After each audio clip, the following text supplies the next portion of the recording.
Greetings, amazing people. We are going to take a look at the Android kernel, because a lot of people, they are saying that, oh, Android is Linux and therefore Linux is the most used operating system and blah blah blah blah blah. They use that as an argument towards that Linux have taken over the desktop market, even though that Android is not a traditional desktop. Android is a mobile phone. It's a mobile phone tablet device or watch device. It's a really, really specific operating system built for really, really specific hardware. So even if you are the ones that say that Android is Linux, that don't help me or you on the desktop. It really don't, because your desktop is not a system on a chip device yet. It may be in the future. Apple is going that way. Your desktop is not an ARM processor. Why do you think there's so many problems of running Android apps on Linux and Windows for that matter? It's not that straightforward. I will look at 3 different sites here.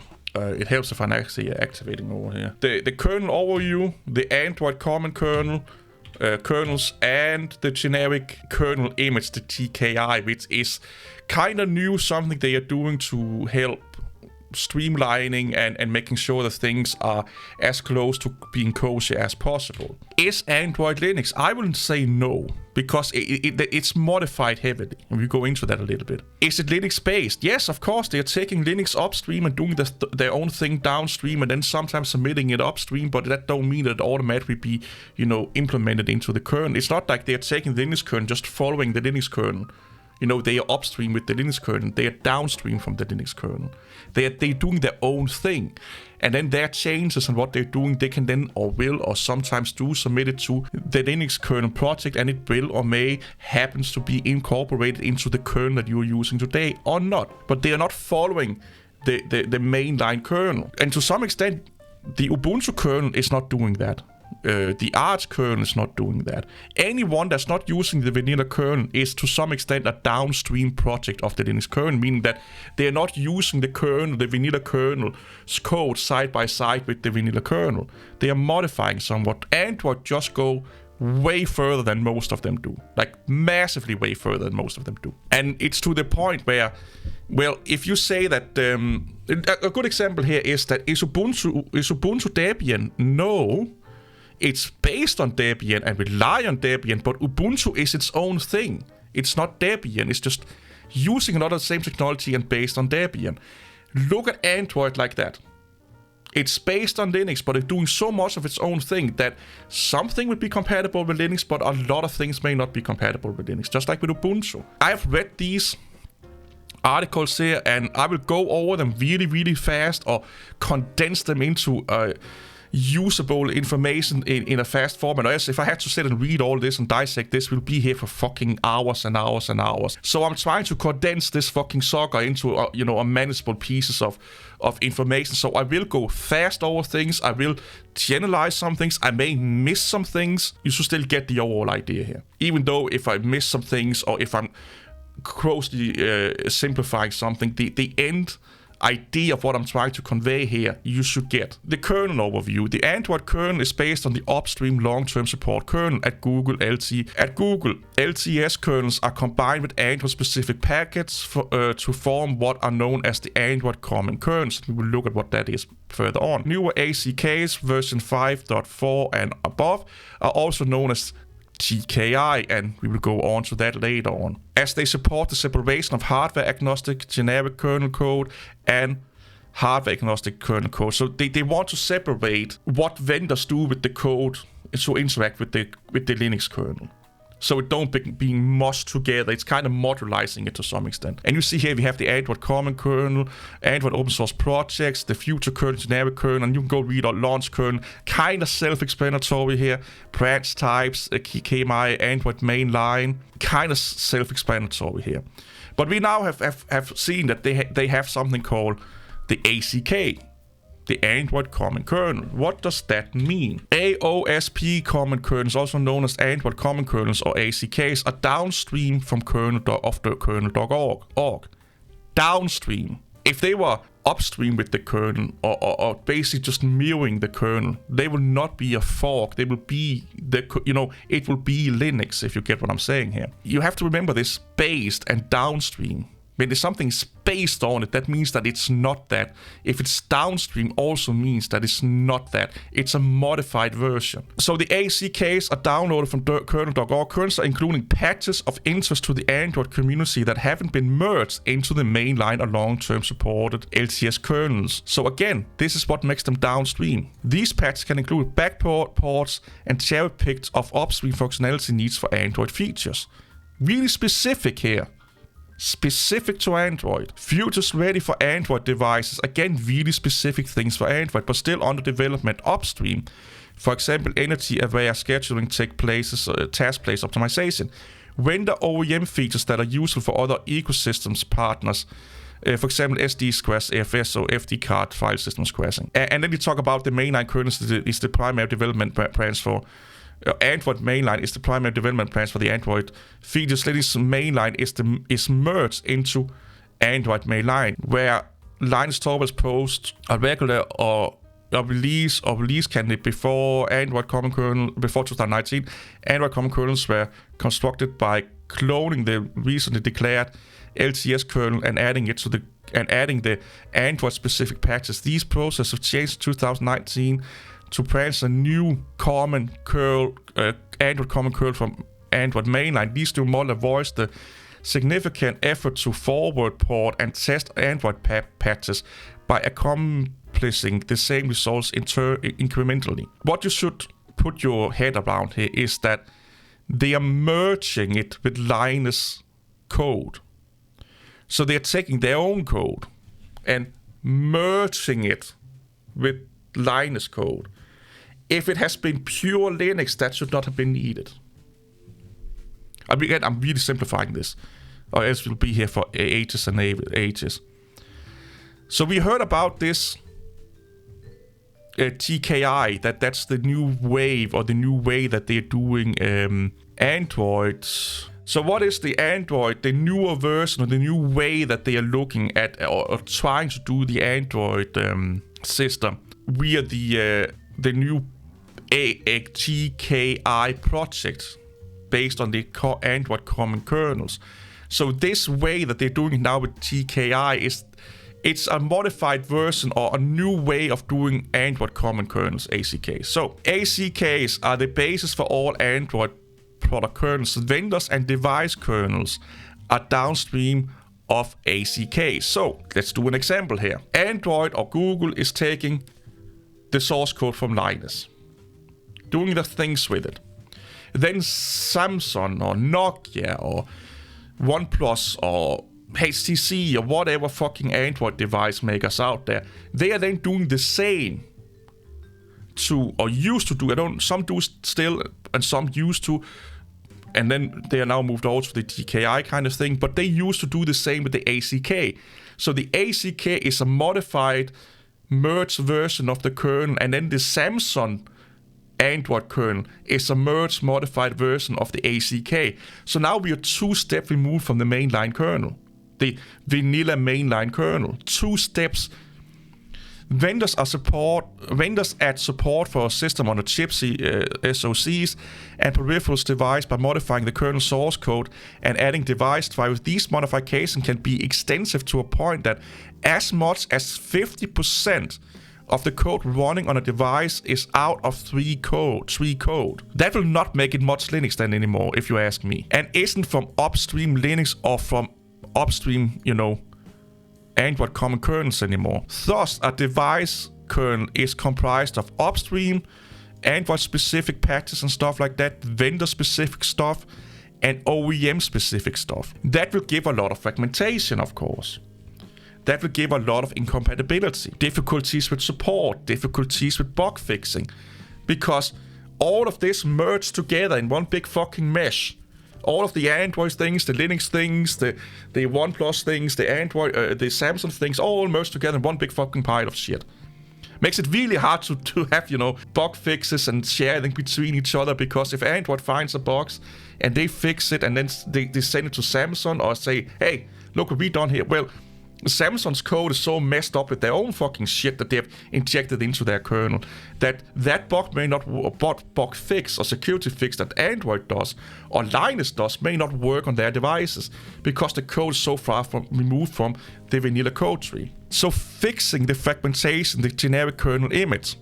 The generic kernel image or GKI project addresses kernel fragmentation by unifying the core kernel and removing system on a chip and board support out of the kernel into loadable vendor modules. So basically, they're trying to do now is to keep the core component of Linux as much Linux or as much Android Linux, if you want to call it that, as possible. Maybe not mainline Linux, but Android Linux as much as possible. So when Android developers are fixing something, it should also be workable in any other vendor's version that they are running. So if Android is fixing something in the ACK, that should not break something in, let's say, Samsung's kernel that they are running, because that's isolated. And then Samsung are doing support via modules, basically. GKI also present a stable kernel module interface, KMI, or for vendor modules. So modules and kernels can be updated independently. Instead of everything is just one big pile of poop, we now have the core components of the kernel, the Android core kernel that is downstream code messed up with Android-specific code into the mainline kernel, and then you have up here, the vendors can then plug things in. Or we need SSD better support. Oh, we are a Samsung device. We need Samsung chips to be supported. Samsung's SoC chips to be supported. Then Sony, they don't need Samsung's chips to be supported. They need Sony chips to support. So they put that in there in form of modules and stuff like that. But this here, the core, is still as close to Android common kernel as possible. So if Android developers are fixing something, they can benefit from it without it theoretically should shit its pants. Some characteristic of the CTI kernel. The GKI kernel is built from Android common code source or kernel source. The GKI kernel is single kernel binary plus associated loadable modules per architecture per LTS release. Currently, this is the release that they're doing it on. The GKI kernel is tested with all Android platform releases that are supported for the associated ACK. There's no future deprecation for the lifetime of a GKI kernel version. The GKI kernel exposes a stable KMI to drivers within the given LTS. The GKI kernel doesn't contain system on a chip specific or board specific code. Like I said, or like they said here, it's done via loadable vendor modules. As they said up there that up to 50% could be OFS3 code, is that they found out that if Samsung took the Android kernel, that is a heavily modified version of the Linux kernel, and then they heavily modified it also. If, let's say, Linus made, or the vanilla neckhead, so if the vanilla, Linus and his team are making a patch, it may or may not work for the Android version because it's a heavily modified version of the kernel. So they make it to work under the Android, the Android common kernel. But because Samsung is also throwing all of their fucking shit into the kernel and peeing all over the code and putting stuff in and taking stuff out, well, they are not the same kernel anymore, so to speak. They are so far removed from each other that they are more like cousins, third cousins or something like that, or a stepchild where they are sharing one parent, than they are brothers and sisters. Where we can say like the relationship between Linux and the ACK is more like a brother-sister kind of thing. But then when Samsung get their hold on it, we are now way down the family tree of what the Linux, vanilla Linux kernel was. And for that to not happen, to be as close to the vanilla code as possible, or in Android's case, to be as close to the Android Linux kernel as possible. They are modularizing it, so to speak, and it's kind of new. With all of the changes being made to the kernel, most flagship device with a kernel version that's already at least 18 months old, for example, 4.14 was released by kernel.org in November 2017, and the first Android phone using 4.14 was shipped in 2019. So you get and you see, why is there so much difference between when Android is using a kernel and the upstream kernel is being made? Because they're doing this much customization to it. If they didn't do much customization or internal messing, it will just be, oh, there's a new kernel for kernel.org 6 months later or 2 months later, that's the kernel Android is using. No, they're doing a lot of testing, a lot of taking shit out or taking shit in and stuff like that. That's why there's 2 years. Yeah, 2 years between Android actually using the 4.14 kernel. So now you have seen all this, and I have simplified and run over shit as fast as possible, and I probably forgot some stuff, and you will probably what about this or what about that thing down there? You probably are right, okay? But that don't take away from the overarching arc. When you're having a smartphone in your hand, or you're having any Android One device not made by Google, you are more removed than you think from the mainline kernel. Like you are 1, 2, 3, 4, 5, 6 phases removed from the kernel, depending on how much they do. You get the idea here. And the idea here is that Google or Android developers are copying or forking or merging the Linus code with their own code, and not all of it is being submitted upstream.